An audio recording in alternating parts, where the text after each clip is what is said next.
I'm Miranda, 32 years old, and what should have been the happiest time of my life turned into a nightmare. After 5 years of fertility struggles, I was finally 8 months pregnant when my sister-in-law Stephanie tried to steal the $100,000 baby fund my husband and I had saved. When I caught her, she kicked my pregnant belly so hard my water broke. If you've ever had a family member betray you, you'll understand the shock I felt that day. Stay with me to hear how this nightmare turned into an unexpected blessing. Before I begin my story, I'd love to know where you're watching from today. Drop your location in the comments, hit that like button, and subscribe to join our community of real-life storytellers. Your support means everything as I share the most difficult experience of my life. My journey to motherhood wasn't easy.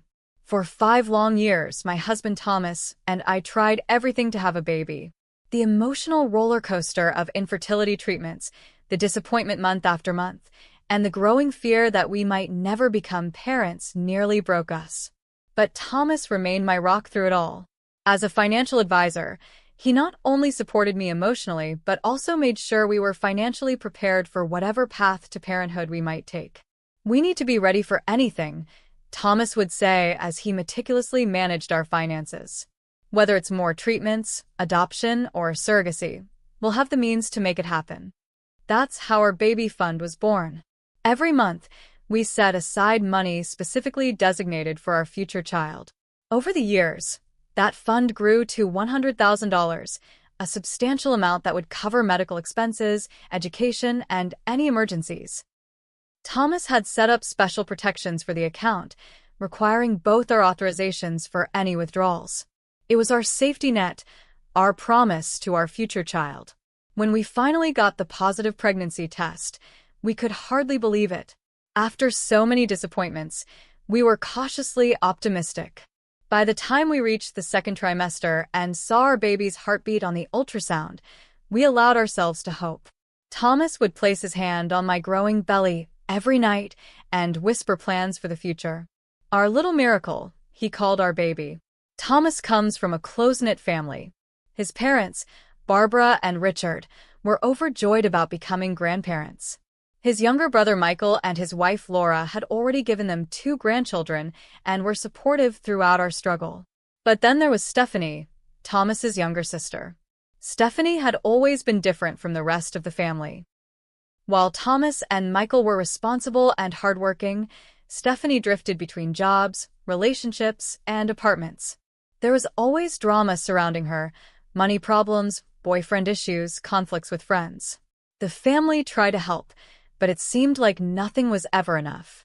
I noticed Stephanie's attitude toward me change when we announced my pregnancy. Before, she'd been indifferent, barely acknowledging me at family gatherings. Suddenly, she was interested in everything about the baby, the gender, the due date, our preparations. At first, I was touched, thinking she was finally warming up to me. Now I realized she was calculating. During my 7th month, complications arose. My blood pressure started climbing, and my doctor ordered bed rest for the remainder of my pregnancy. "The next 2 months are critical," Dr. Wilson explained. "You need to minimize stress and physical activity. The baby is developing well, but we want to keep him or her inside as long as possible." The timing couldn't have been worse. Thomas had an important business trip to Japan that had been planned for months. It was a career-defining opportunity that could lead to a promotion. "I'll cancel the trip," Thomas insisted when we got home from the doctor's appointment. "No, you can't," I argued. "This is too important for your career." "I'll be fine."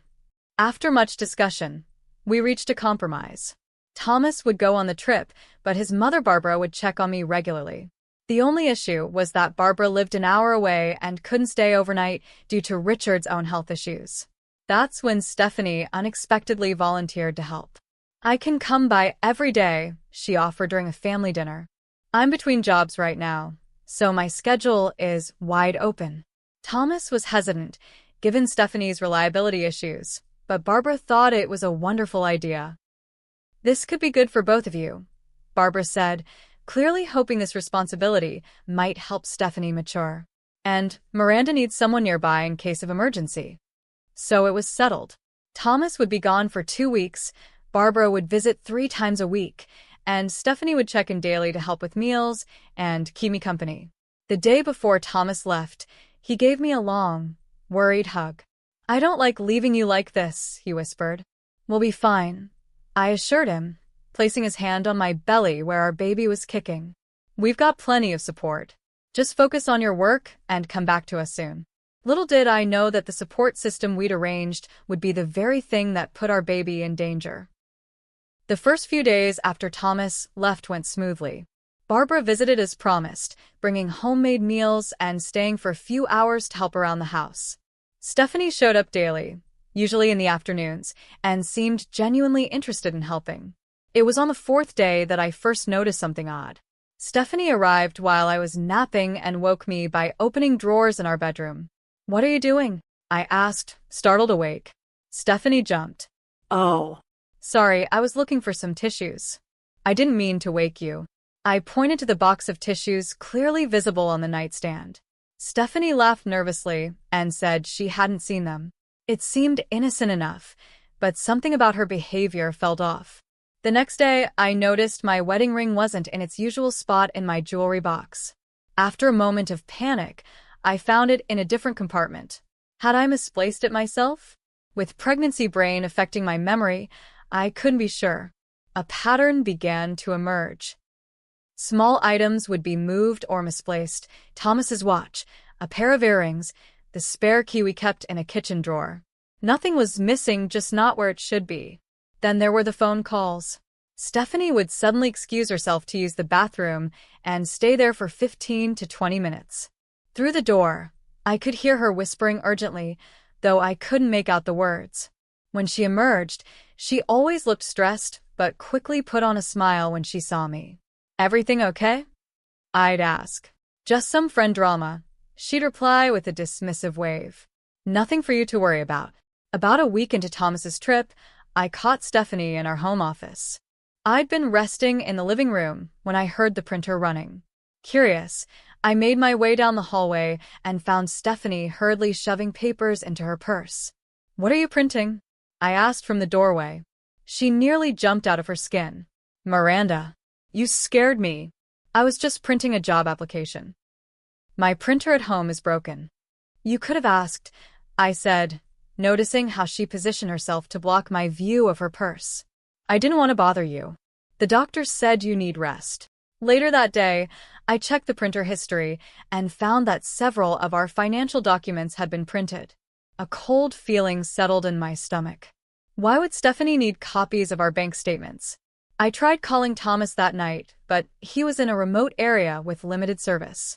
I left a message asking him to call back as soon as possible, keeping my tone casual so he wouldn't worry. The next day, I confided in my best friend Rachel during her visit. "Something weird is going on with Stephanie," I explained, detailing the strange behavior. Rachel frowned. "That does sound suspicious. Have you noticed anything missing?" "Not yet, but I feel like she's looking for something." "Like what?" Rachel asked. "I'm not sure. Money, maybe? She's always had financial problems." Rachel suggested installing a small security camera in the office.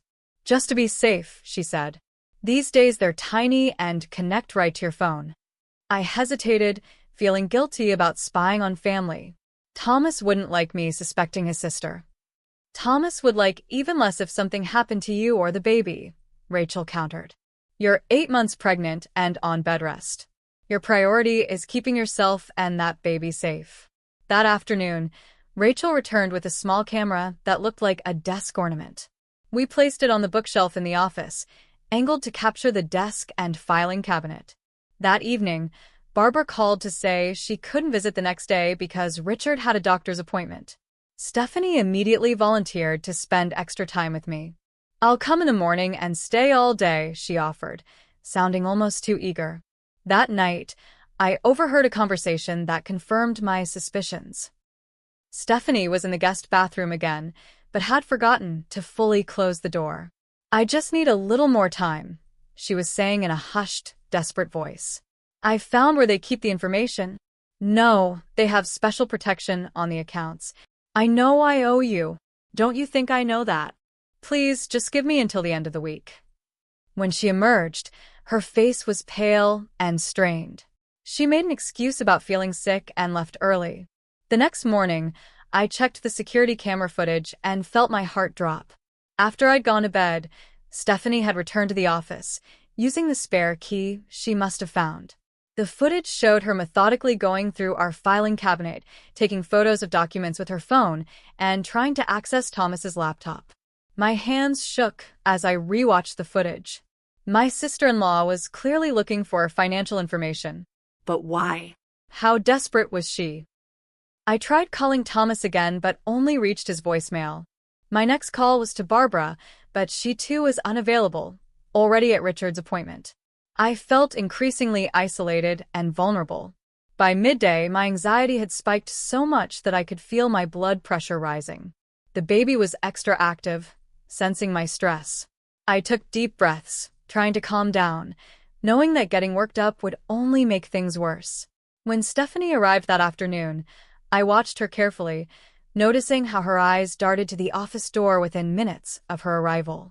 "Do you need to check your email or something?" I asked, trying to sound casual. "You keep looking at the office." She flinched. "No, I was just thinking about printing another application." If you're having money problems, you can talk to me," I offered, hoping for honesty. "Thomas and I might be able to help a little." For a moment, Stephanie's mask slipped, and I saw raw desperation in her eyes. But then the wall came back up. "I'm fine," she insisted.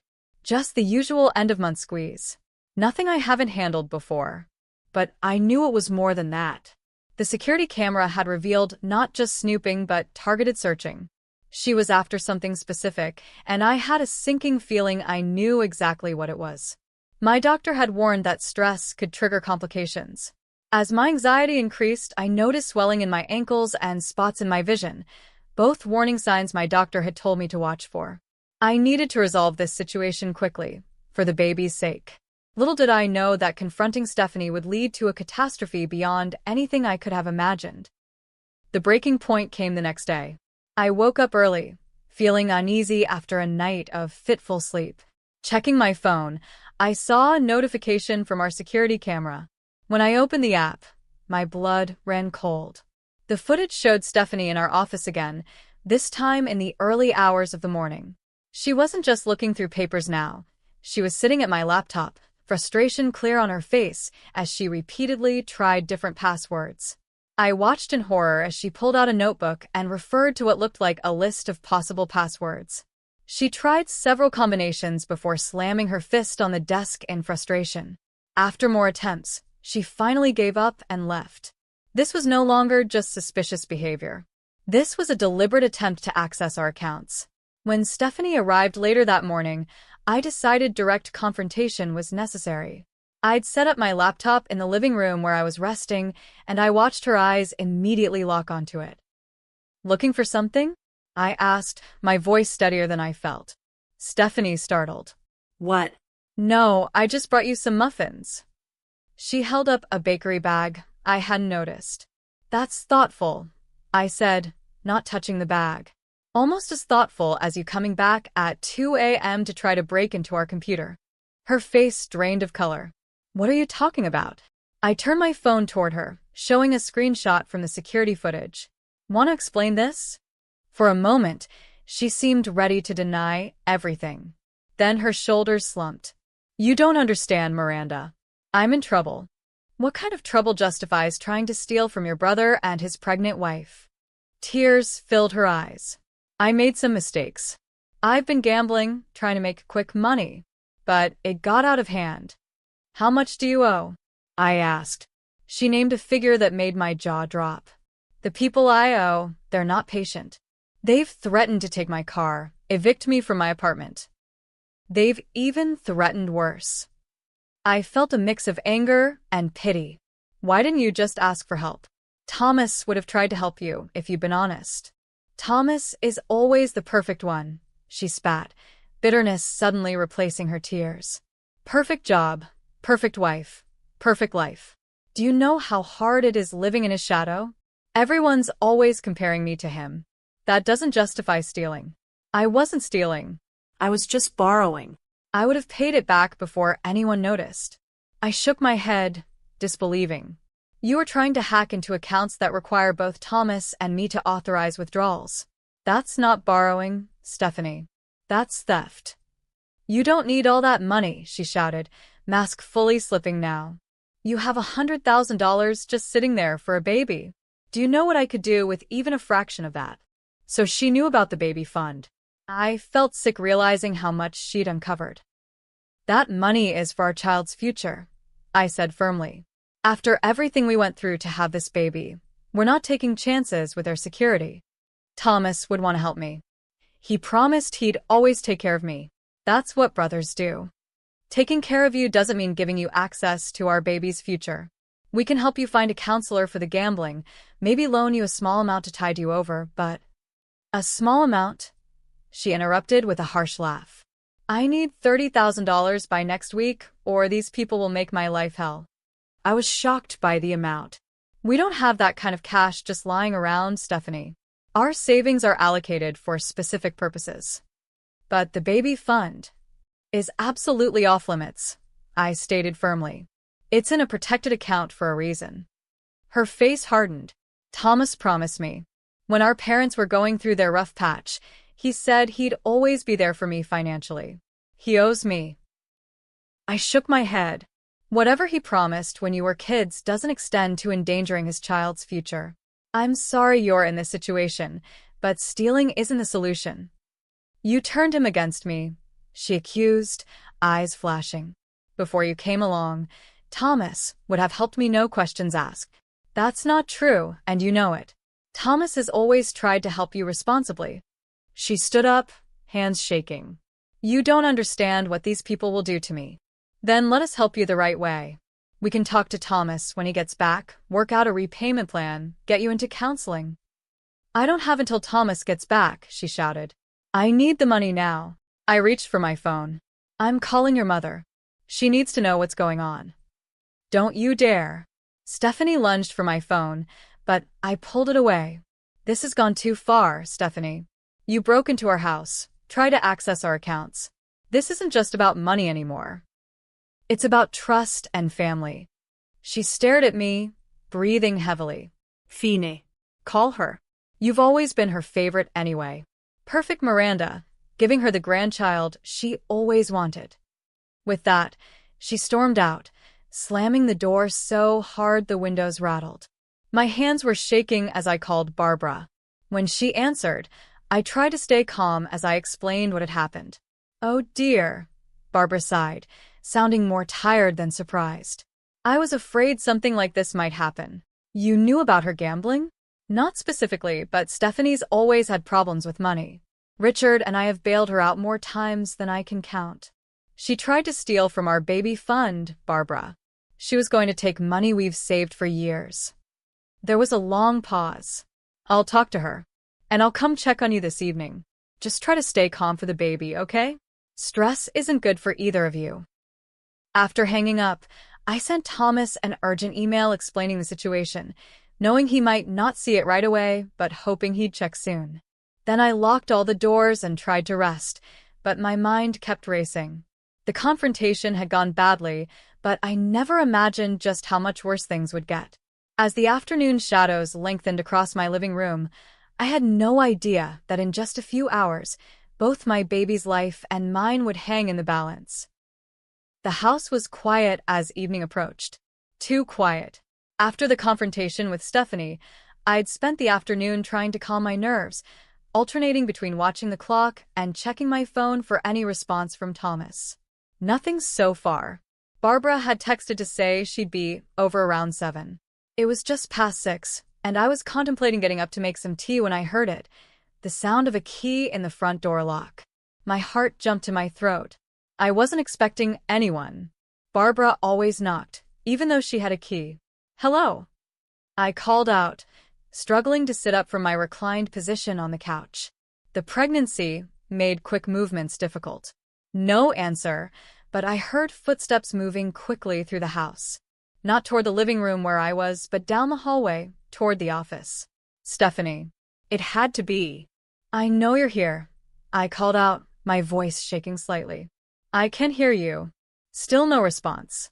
Just the sound of drawers opening and closing. Using the arm of the couch for support, I slowly pushed myself to my feet. My doctor had advised minimal movement, but this was an emergency.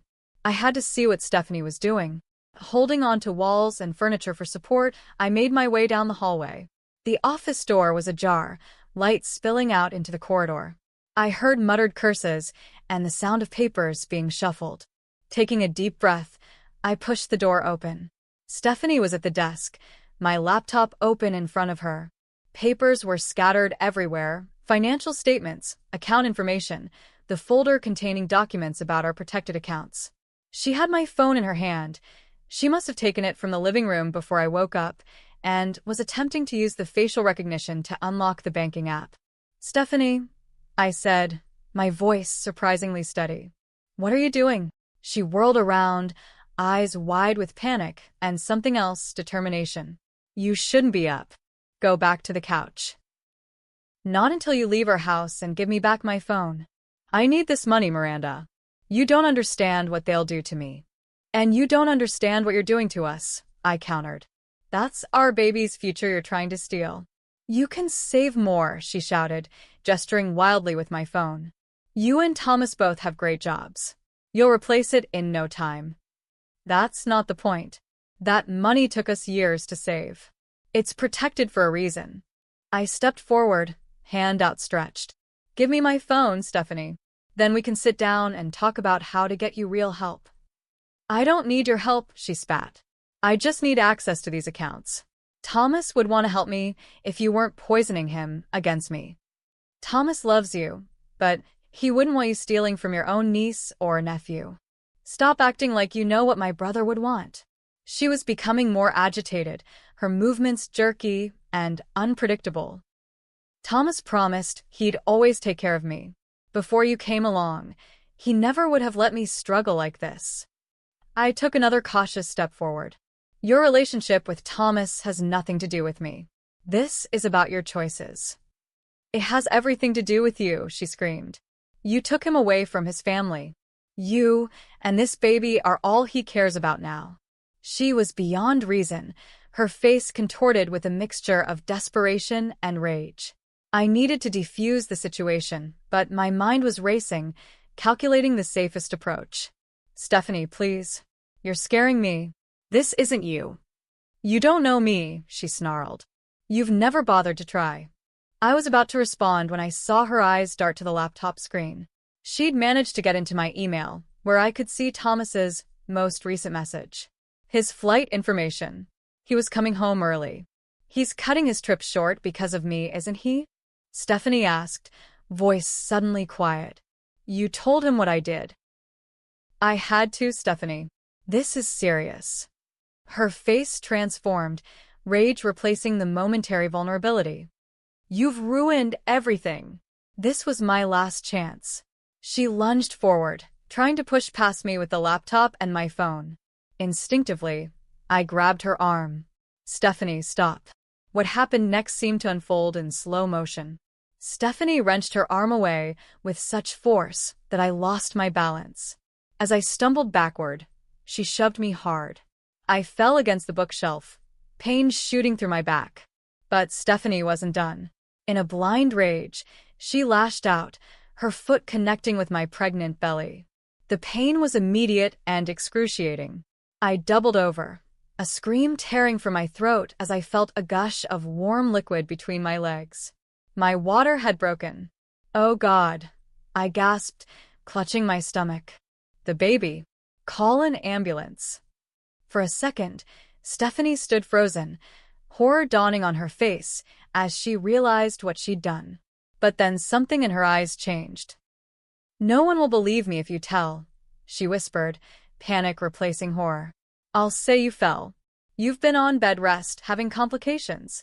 "Stephanie, please," I begged, sliding down to the floor as contraction, pain ripped through me. "The baby's coming. It's too early." Instead of helping, she grabbed my hair, yanking my head back. "I need your face to unlock the banking app. Just do this one thing, and I'll call for help." The pain was unbearable. Another contraction hit, stronger than the first. I can't please the baby. She dragged me by my hair across the floor toward the laptop. The pain, fear, and shock were too much. Darkness began creeping in at the edges of my vision. Through the haze of pain, I heard the front door open and Barbara's voice calling my name. Then running footsteps, a scream that wasn't mine. Stephanie, what have you done? The last thing I remember before losing consciousness was Barbara's horrified face and the sound of her frantically dialing 911. Stay with me, Miranda. The ambulance is coming. Just hold on. Then darkness claimed me completely. Beeping machines, antiseptic smell, voices speaking in urgent, hushed tones.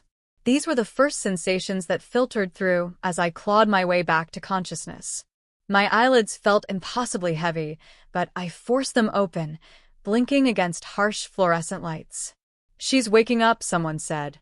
A face came into focus, a woman in scrubs with kind eyes and a tight smile.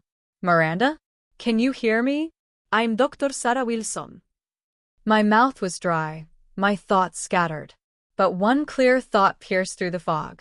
My baby, I croaked, my hand instinctively moving to my stomach. Instead of the firm roundness I expected, I felt bandages and emptiness. Panic surged through me. Where's my baby? Dr. Wilson placed a gentle hand on my arm. Your daughter is in the NICU. We had to perform an emergency C-section. Daughter? The word felt strange on my tongue. A girl. We had a daughter. Is she okay? The doctor's expression was carefully composed. She's premature at 32 weeks, which presents challenges. Her lungs aren't fully developed, so she's on a ventilator to help her breathe. But she's a fighter, Miranda. She weighs 3 pounds, 9 ounces, which is good for her gestational age. I tried to process this information through the haze of pain medication and shock. When can I see her? Soon. But first, we need to talk about you. You lost a significant amount of blood, and there was trauma to your abdomen. We had to work quickly to stabilize both you and the baby. Memories began flooding back. Stephanie's rage, the kick, the searing pain. Tears filled my eyes. My sister-in-law, she attacked me. Dr. Wilson nodded solemnly. The police are here. They'll want to speak with you when you're ready. Where's Thomas? Does he know? Your mother-in-law has been trying to reach him. As if summoned by her mention, Barbara appeared in the doorway. Her face was pale, eyes red from crying. Miranda, she whispered, rushing to my bedside. Thank God you're awake. She took my hand, squeezing it tightly. I'm so sorry. This is all my fault. I should have seen what Stephanie was capable of. You couldn't have known, I said, though part of me wondered if that was true. Hadn't there been signs all along? I walked in and saw her. Barbara's voice broke. She was dragging you by your hair. There was blood, and you were unconscious. I've never called 911 so fast in my life. Have you reached Thomas? She shook her head. Not yet. I've left messages everywhere. The American embassy in Tokyo is trying to locate him. And Stephanie? Barbara's expression hardened. The police arrested her at the house. She's in custody. A knock at the door interrupted us. 2 police officers entered, a man and a woman, both with somber expressions. Mrs. Davis? The female officer said. I'm Officer Jenkins. This is Officer Rodriguez. We need to ask you some questions about what happened if you feel up to it. I nodded, though the effort of staying conscious was becoming difficult. Over the next 20 minutes, I recounted everything. Stephanie's strange behavior, the security camera footage, the confrontation, and finally, the attack. The officers took detailed notes, occasionally asking clarifying questions. We've already collected the security footage from your home, Officer Rodriguez said. And your mother-in-law's statement corroborates what you've told us. Ms. Stephanie Davis is currently being held on charges of assault, attempted theft, and breaking and entering. What happens now? I asked. That's largely up to you, Officer Jenkins explained. Given the severity of the attack and the fact that it endangered both you and your premature baby, these are serious charges. She's looking at significant jail time. The thought of Stephanie in jail was surreal. Despite what she'd done, she was still Thomas's sister. "I need to speak with my husband before making any decisions," I said. They nodded understanding. "Of course. We'll need a formal statement when you're feeling stronger, but this is enough for now." After they left, I turned to Barbara. "I need to see my daughter." "Let me check with the nurses," she said, clearly relieved to have something practical to do. While she was gone, I lay back against the pillows, trying to process everything. In the span of a few hours, I'd been attacked by family, undergone emergency surgery, and become a mother to a premature baby fighting for her life. And Thomas still didn't know. Barbara returned with a nurse who helped me into a wheelchair. My body protested every movement, pain shooting through my abdomen despite the medication. The journey to the NICU felt endless. When we finally arrived, the nurse wheeled me to a small incubator surrounded by machines. And there she was. Tiny. So impossibly tiny. Her skin was translucent, her chest rising and falling with the help of a ventilator. Tubes and wires connected her to monitors that beeped steadily. "Can I touch her?" I whispered. The NICU nurse nodded. "Through the ports in the side of the incubator. Be gentle." I reached in, carefully stroking one miniature finger. Her hand was smaller than my thumb, her fingernails like tiny shells. "Hello, little one," I whispered, tears flowing freely now. "I'm your mom. I'm so sorry this happened, but I promise I'll protect you. We're going to get through this together." As I sat by my daughter's incubator, I became aware of commotion behind me. Raised voices, rushed footsteps. Then a familiar voice that made my heart leap. "Miranda." I turned to see Thomas, disheveled and wild-eyed, rushing toward me. He must have come straight from the airport. He was still wearing his business suit, though it was rumpled and his tie was askew. "Thomas," I cried as he fell to his knees beside my wheelchair. "I'm so sorry," he said, gathering me carefully in his arms. "I got on the first plane after I saw your email. What did she do to you? Are you okay?" "The baby." His eyes found the incubator, and he froze. "Is that your daughter?" I confirmed. "She's early, but she's fighting." Thomas approached the incubator slowly, as if afraid his presence might somehow disturb the fragile life inside. "She's so small," he whispered. 3 pounds, 9 ounces, I told him. "The doctors say that's good for 32 weeks. He reached through the port as I had done, gently touching our daughter's hand. "Hello, little one," he said, voice thick with emotion. "Daddy's here now." Turning back to me, his expression hardened. "Tell me everything." So I did, from the beginning, Stephanie's strange behavior, the security footage, the confrontation, and the attack. As I spoke, Thomas's face went through a range of emotions: disbelief, horror, guilt, and finally, cold anger. "I'll never forgive her for this," he said when I finished. "Never. She needs help, Thomas." "Help? She almost killed you and our baby." "I'm not excusing what she did," I clarified. "But she's sick. The gambling, the desperation." Thomas shook his head. "That doesn't justify what she did. There have to be consequences." I couldn't argue with that. Actions had consequences, and Stephanie's had been unforgivable. The next few days passed in a blur of doctors, nurses, police statements, and family visits. Thomas rarely left my side, splitting his time between my hospital room and the NICU. Barbara was a constant presence as well, bringing food, clothes, and support. Richard, Thomas's father, visited briefly, looking older and more frail than I remembered. "I never thought Stephanie would go this far," he said, voice heavy with shame. "We tried so hard with that girl." Michael and Laura, Thomas's brother and sister-in-law, came with flowers and offers of help. "Whatever you need," Laura promised. "We're here for you."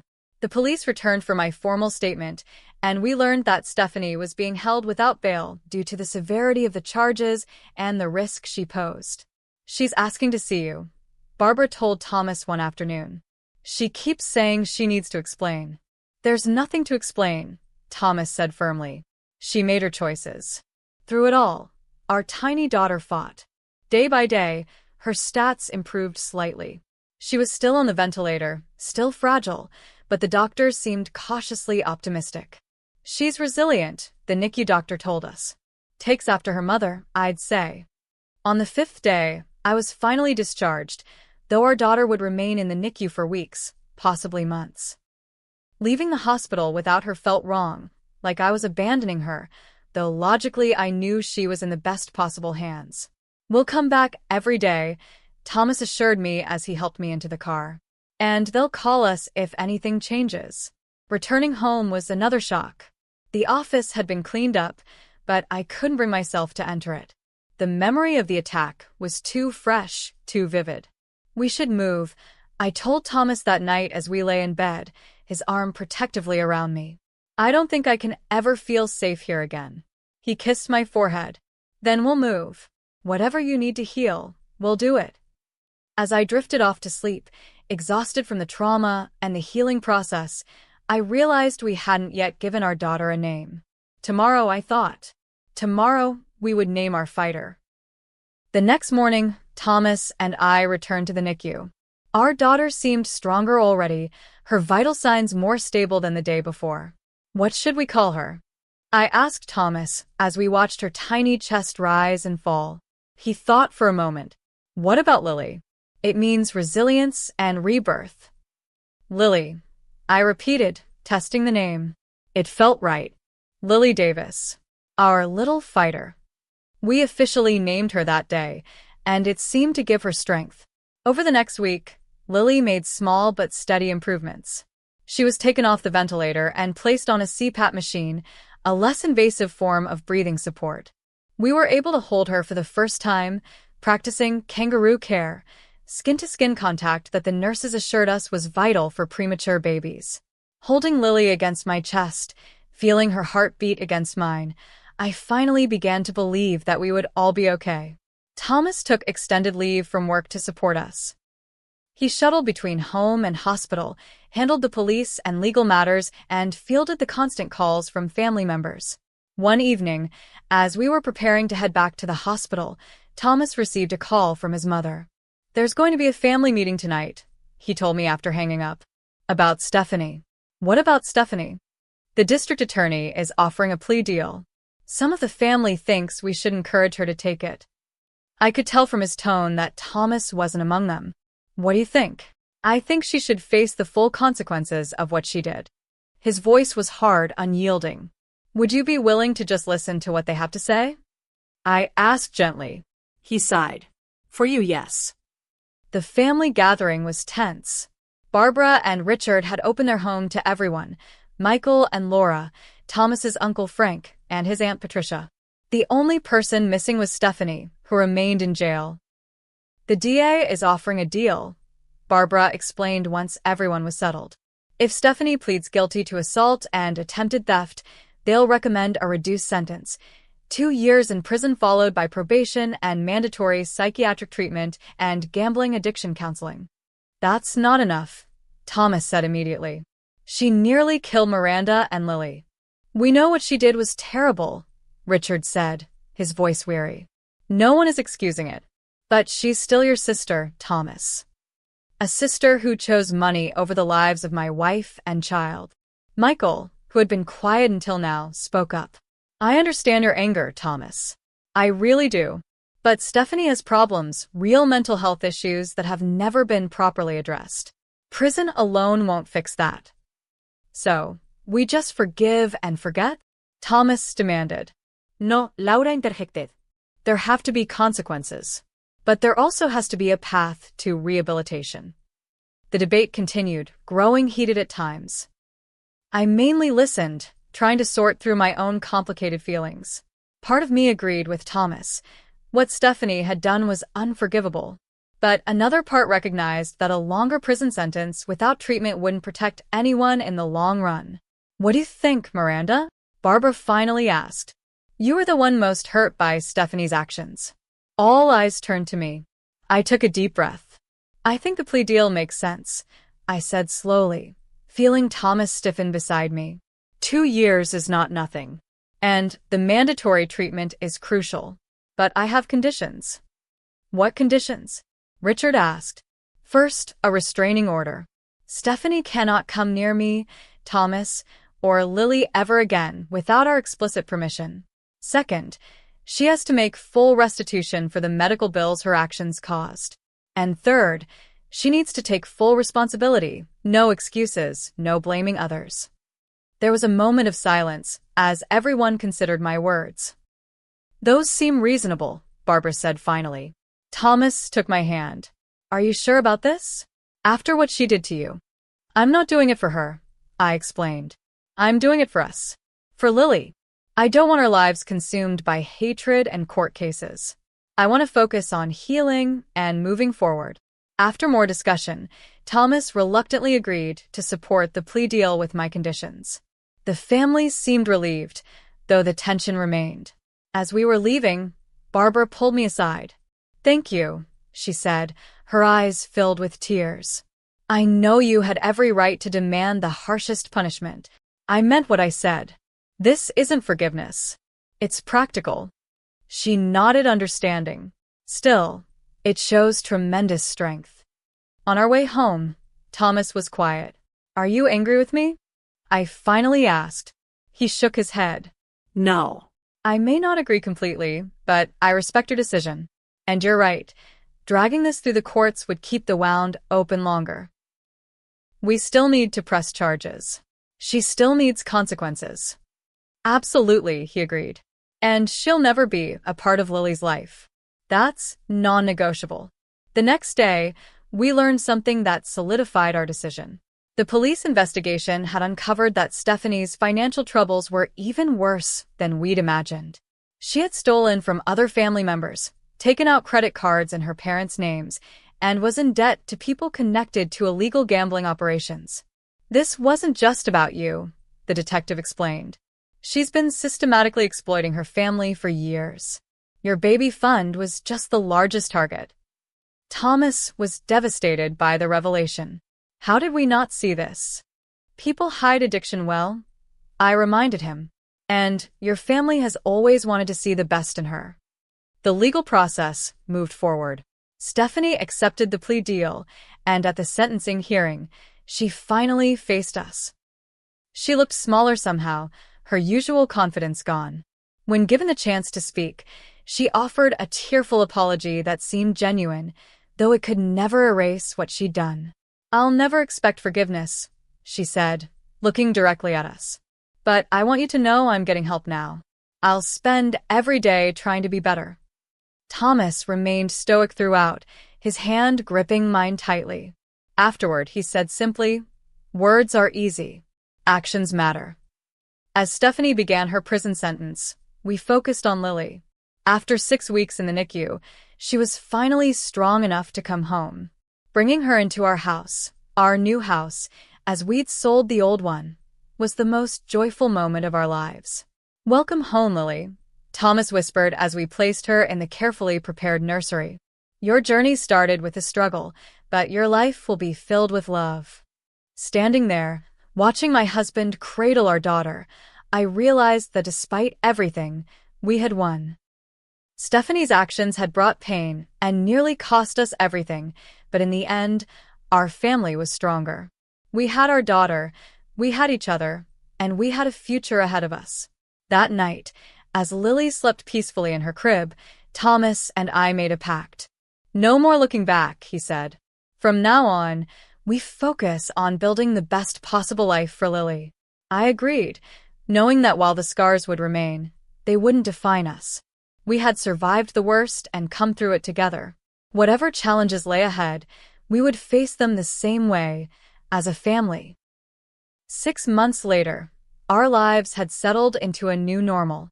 Lily was thriving, having overcome her early challenges with remarkable resilience. At her last checkup, the pediatrician had pronounced her development right on track, words that brought tears of joy to my eyes. Our new home, a cozy house in a quiet neighborhood, had become a true sanctuary.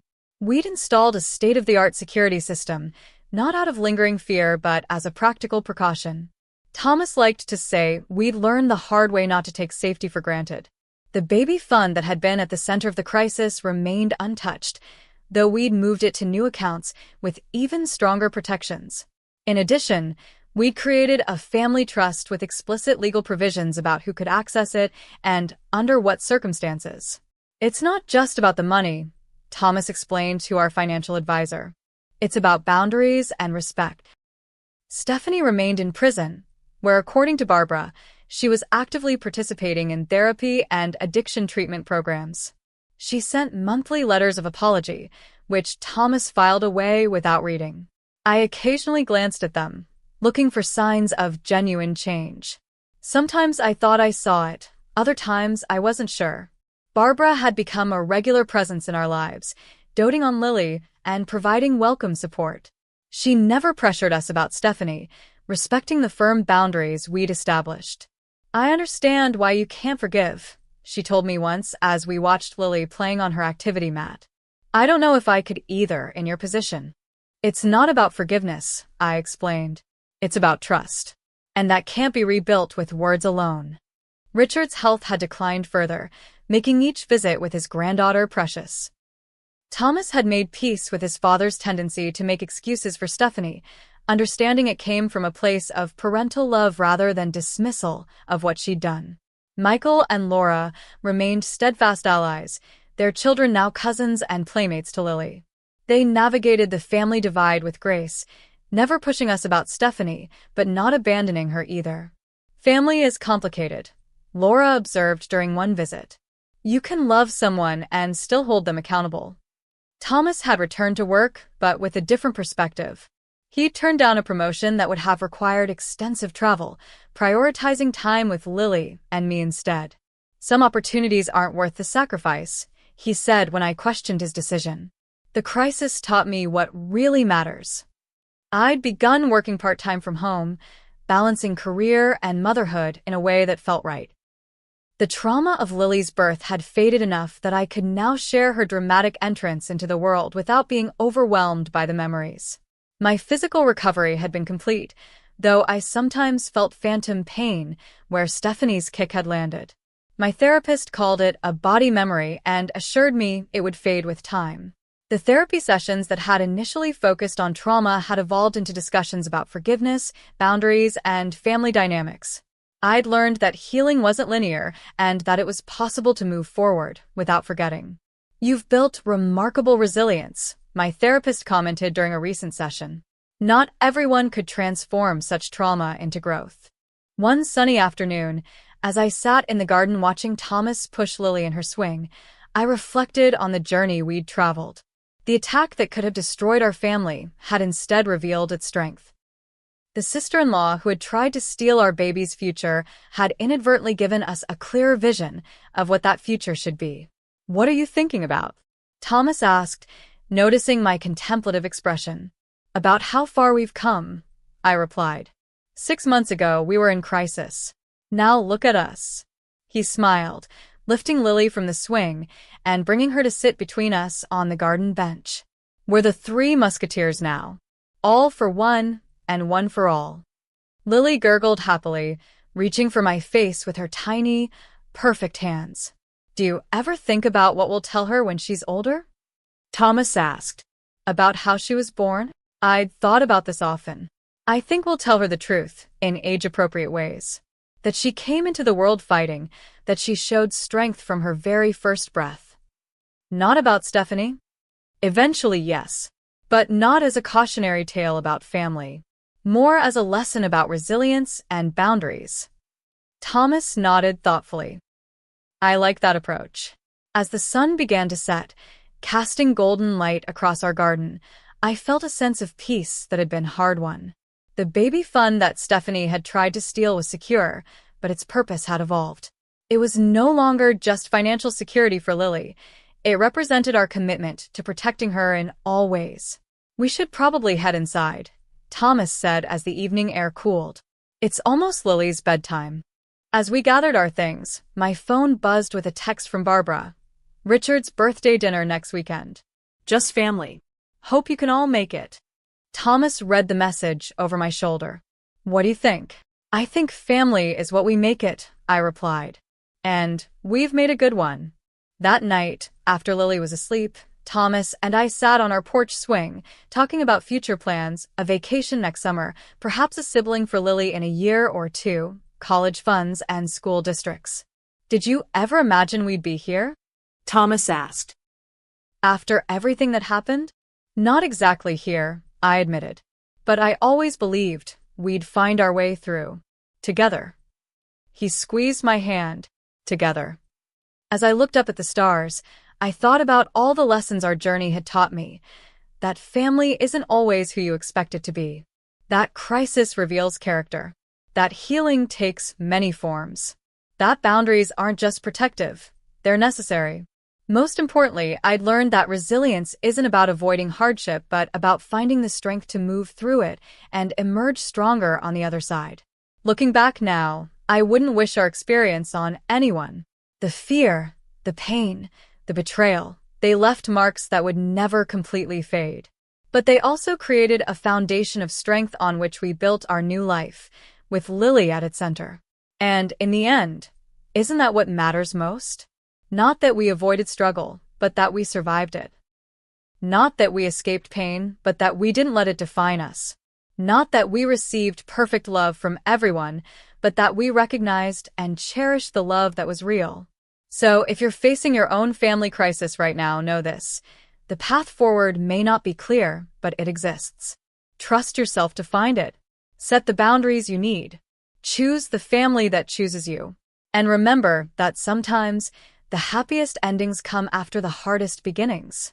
Have you ever had to make difficult decisions about family relationships for your own well-being? How did you navigate those challenging waters? I'd love to hear your stories in the comments below. If this story resonated with you, please like and subscribe to hear more journeys of resilience. And don't forget to share with someone who might need to hear that it's okay to prioritize their own family's safety and happiness.